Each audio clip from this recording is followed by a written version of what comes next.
This is going to be an extremely hot take on silver, and my take is that the CME margin requirements did not dump the market. Shanghai, the whole narrative about their manipulation, it is not what you think, okay? And the third thing is that there is no supply crunch. That's breaking news to a lot of people. There's no supply crunch on silver, and I'm going to show you all three of these things inside of this video. And if you're unfamiliar with who I am, my name is Drew Wolfer. I am a pro trader and I am the founder and CEO of NORDIC Alpha. Now, I am a gold and silver bull, okay? I have the majority of my net worth in physical gold and silver, but I am a trader, okay? With a documented 91.5% win rate. You can go check it out on my win rate page anytime.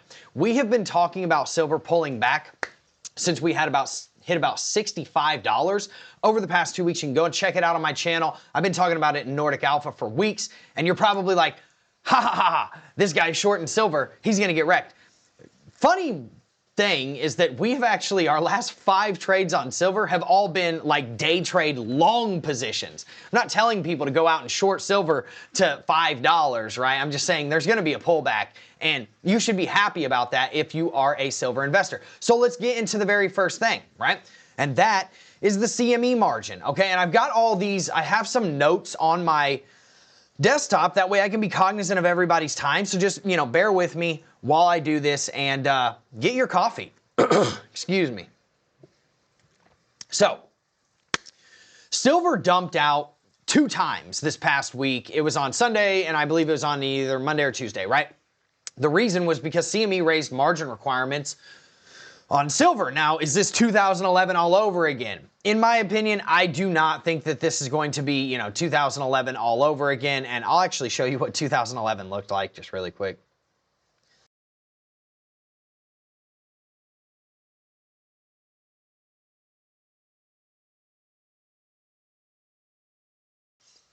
I mean, look at this absolutely just massive, massive dump. You know, all the way, it went down 73% after the peak in 2011. Now, do I think that this is going to happen? Not necessarily, no. We're definitely not going down to 75%. I'm just going to be real with you. I can tell you where the supports are. I can tell you where the resistances are. If you want actionable trades, get inside of NORDIC Alpha. That's where I give those trades out, and I give those setups out at the very least. You have to take your own trades, obviously, right? No one can force you to do those things. It's $29 a month. It's less than $1 a day. We're literally, we're smacking stuff in there. 91.5% win rate in 2025. Absolutely insane. So essentially what happened was the first time that they did this, it dropped about 15% in a day.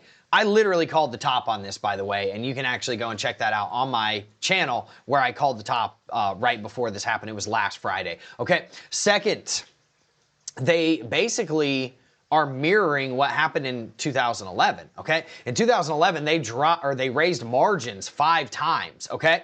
Now, silver went from $50 to $33 immediately, okay? In 2 weeks, it was a 33% drop. I'll give you the other statistics on it as well. It did find its bottom, you know, a little bit around like 4 months later, but yeah, it was 35% almost. And, you know, as you can see that on the chart. Absolutely insane drop, right?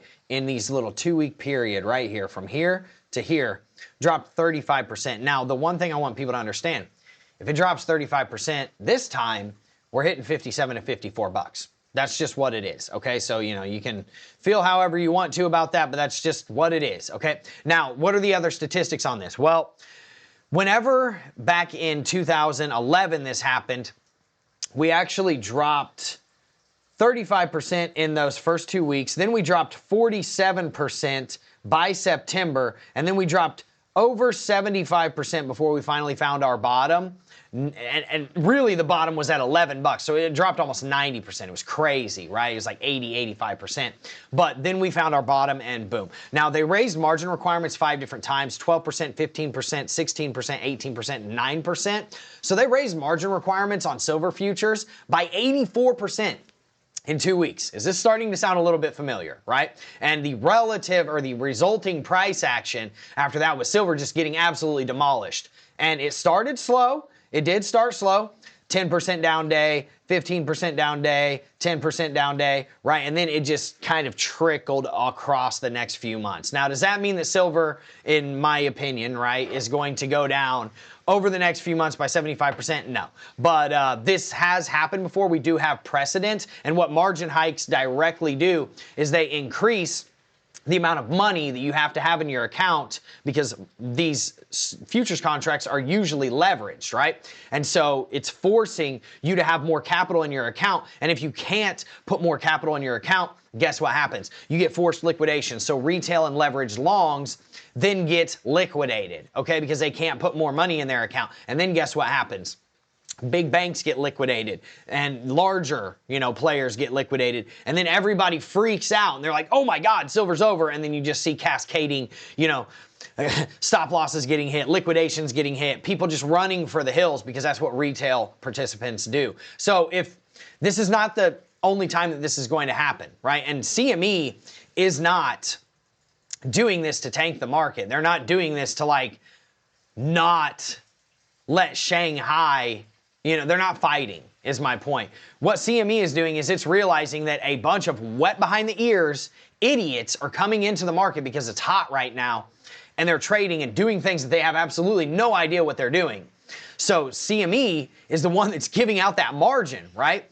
So who loses that money if it goes bad? CME, right? So what they're doing is they're tightening their risk perspective, knowing that they have a bunch of idiots in the market. And I'm not saying that everybody in this market is an idiot. I'm saying dumb money that doesn't know what they're doing and have never traded before are coming into this market because it's hot, okay? Now, the second thing that is happening is you've got Shanghai, right? Now, actually, I want to say one more thing really quick.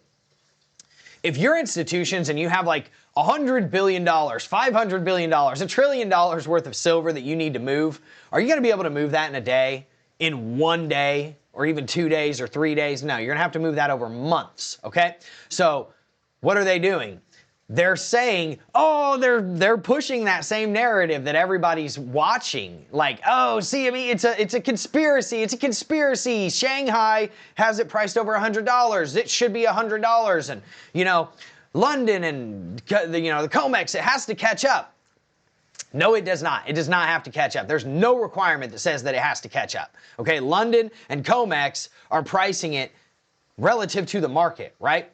And why are we literally acting like a communist nation that manipulates everything about their society? Manipulating silver prices is like the precedent for what price should actually be worldwide. They're literally posturing right now with the silver exports, saying, we're not going to allow silver exports. And then by pumping the price to put pressure on the U.S. in other aspects of the world, like the trade tensions that are happening between China and the U.S. right now. They're trying to essentially incentivize people to come over and sell their silver on their exchange and take power away from the U.S. so they can use that as leverage in all of their other talks, okay? So just look at these things for what they really are. Now, there is no reason that London and the U.S. have to catch up to their prices, and as you can see, they're not going to, okay? They don't have to, and they will not, okay? That China exports ceasing, it's total BS. The catch-up period thing, it's total BS. The supply crunch thing, also total BS, okay? COMEX has only lost 2%, COMEX has only lost 2% of its physical silver in December. That is it. Go do the math. I'm not going to do it for you. I'll show you some other things, but I'm not going to do that math for you, okay? That is not a supply crunch, okay? Then we have premiums, and I'm actually going to show you this because I have proof of this, okay? I have proof of this, and I'm going to show you what the heck is going on here, okay? So let's pull these things up just really quick.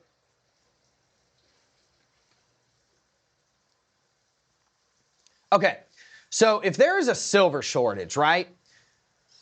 These guys are charging some pretty ridiculous premiums for some of this stuff, right? Like most of the premiums are, $83 an ounce, right? $77 an ounce for the Buffalo round, whatever, right? $76 an ounce is like the best you can get on an old Canadian maple leaf. You can somehow get this one for $73.50, right? So what's silver at right now, though? Silver is at $71.40, okay? So you're telling me that if there was a supply crunch, they would have this stuff marked up so ridiculously expensive, like so ridiculously expensive, man. You would not be able to get an ounce of silver for $73.50. You would not be able to get it for $75. You would not be able to get it for $79, right? That's barely a 10% markup, okay? So if there was a supply crunch and they're marketing it and they're marking it up 80 to, 75 to $80, all right? That means they're marking it up anywhere from 10 to 15%, okay? Let me show you something really quick, because I'm not lying when I say that the majority of my net worth is in gold and silver.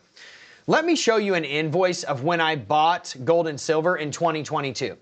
So I bought gold at $1,861 in 2022, okay? And this was on 11/15 of 2022.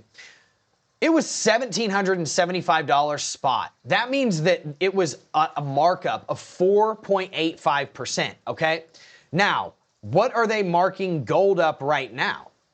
If you look, it's $44.58. What's gold sitting at right now, though, right? What's gold sitting at? Let's look at it.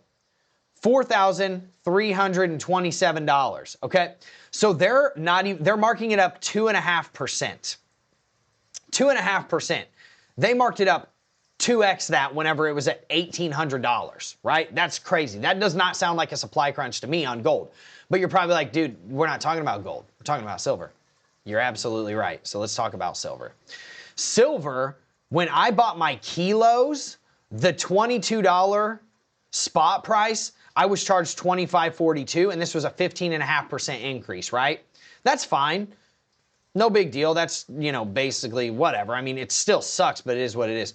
For the 1 ounce coins, it was $22 spot. I was charged $28. That's a 29% increase premium on top of it. Now, you're probably like, dude, why does this matter? Because look at the increases that they have on this right now. $80, right? Let's say $80. That's like the highest that you're seeing on these right now. $80. Silver's at $72.20, okay? So $80 minus $72.20 divided by $72.20. They are marking it up by 1/3 of what they were marking it up when there wasn't a supply crunch, right? There's no supply crunch narrative back then.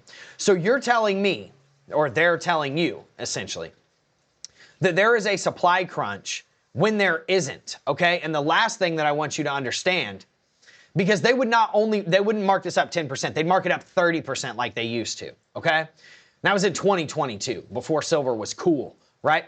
Now, if you go to sell your silver back to them, look at that same coin. That 1 ounce silver Australian kangaroo coin is going for $61, man. What's the spot price of silver? $72.20 minus $61 divided by $72.20. They are giving you 15.5% less of what silver is actually worth on the majority of these coins. If they had a physical shortage or supply crunch right now, they would not be offering you 15% less of what it's worth. They would be doing what they're doing on gold right now, and offering you 2.5% less of what it's worth. So this whole Shanghai market manipulation fallacy, this whole, supply crunch fallacy, this whole CME is, manipulating the markets and prices and fallacy. It's all lies, man. It's all narratives that they are feeding to you, because when institutions want to sell hundreds of billions of dollars worth of an asset, they have to have somebody on the other side to buy. And when you're selling that much, you're gonna tank the price. So when they tank the price a little bit, they blame it on something to get confidence back, so that dumb money and retail people come back in and start buying it, okay? So in any case, you have the ability to trade this, okay? You have the ability to add to your physical gold and silver bags like I do by trading this and making money off of it, whether it's going up or down, and also hedging your positions as well. We do that inside of Nordic Alpha. Would love to have you in there. We literally give out these trade ideas and setups almost every single day, unless it's like a holiday, right? Like it was yesterday. So hopefully everybody had a happy new year. And it's only $29 a month. It's less than $1 a day. It will likely go up in 2026. If you want those actionable insights, get into Nordic Alpha right now. It's the first link in the description. Go check out my win rate. Go Google me. What's your worst case scenario? You get in there for a month. You're like, I hate this. You spent $29. It's not that big of a deal. Okay. So get in there, see what it's about. I will see you all soon. And if you like content like this, smash the like button for me. Make sure you hit subscribe, and then boom, baby, bang on the notification bell so you don't miss when I drop stuff like this anymore. Okay? Because I promise you, I'm dropping bombs like this almost every single day. So with that being said, I appreciate you all so much for showing up. Everybody have a wonderful #Friday Pie Day, as we say in the Wolfer household, and have a beautiful holiday weekend with your beautiful families.